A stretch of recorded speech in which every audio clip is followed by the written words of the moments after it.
This week, President Trump made headlines by disinviting Canada from his newly formed Board of Peace, a body he touts as a rival to the United Nations. The board, designed with Trump at its center, gives him sweeping powers. He can veto decisions, set agendas, and remove members at will. Membership comes with a billion-dollar price tag and is stacked with Trump loyalists and controversial world leaders, but notably excludes Canada, America's closest ally. The snub is more than a diplomatic slight.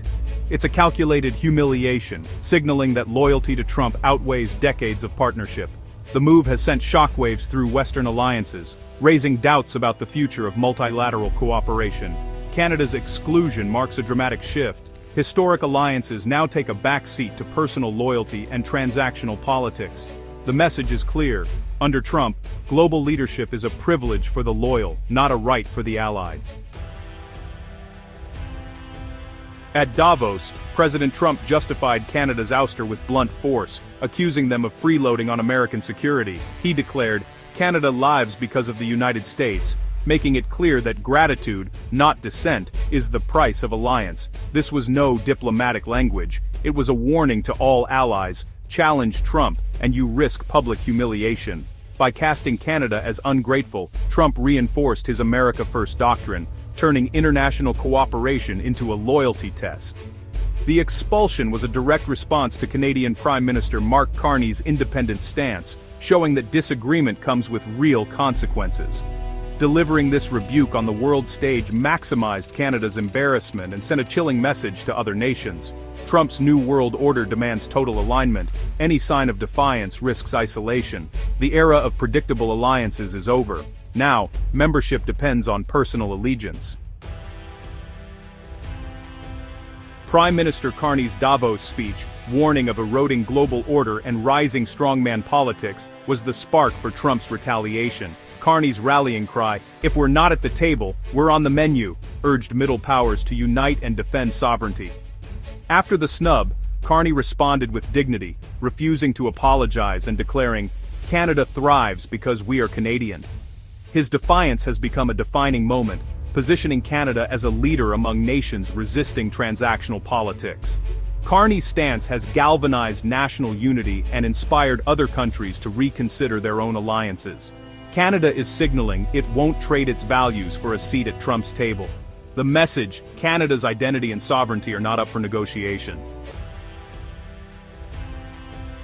The Board of Peace snub is just the latest in a year of escalating US-Canada tensions. Since Trump's return, trade wars, threats to tear up the USMCA, and even talk of annexation have replaced decades of cooperation. Economic uncertainty has sparked Canadian boycotts of US goods and travel, turning political disputes into daily realities.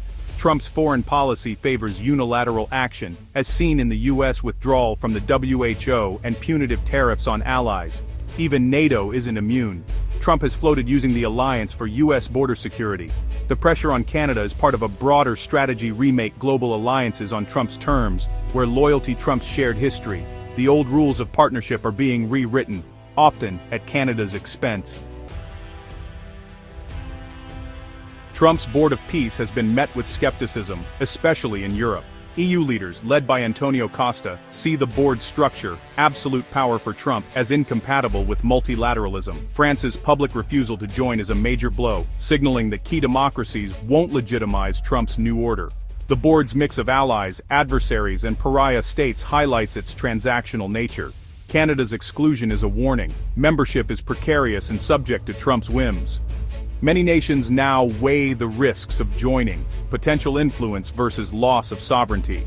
Instead of uniting the world, the board has exposed deepening global divisions. The Board of Peace, meant to project strength, has instead underscored the fragmentation of international politics.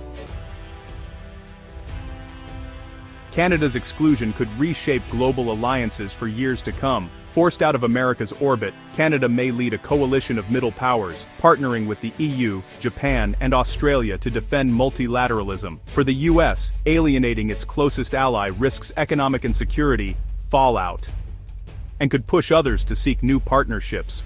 If more countries reject Trump's board, American influence may wane, leaving the US isolated among autocrats and reluctant partners. The post-war liberal order is fracturing. replaced by transactional relationships and competing power centers. Nations now face a stark choice: accept Trump's invitation and risk their sovereignty, or band together to uphold international law and mutual respect. The question isn't just who sits at the table, but who writes the rules. The decisions made now will shape the world for decades.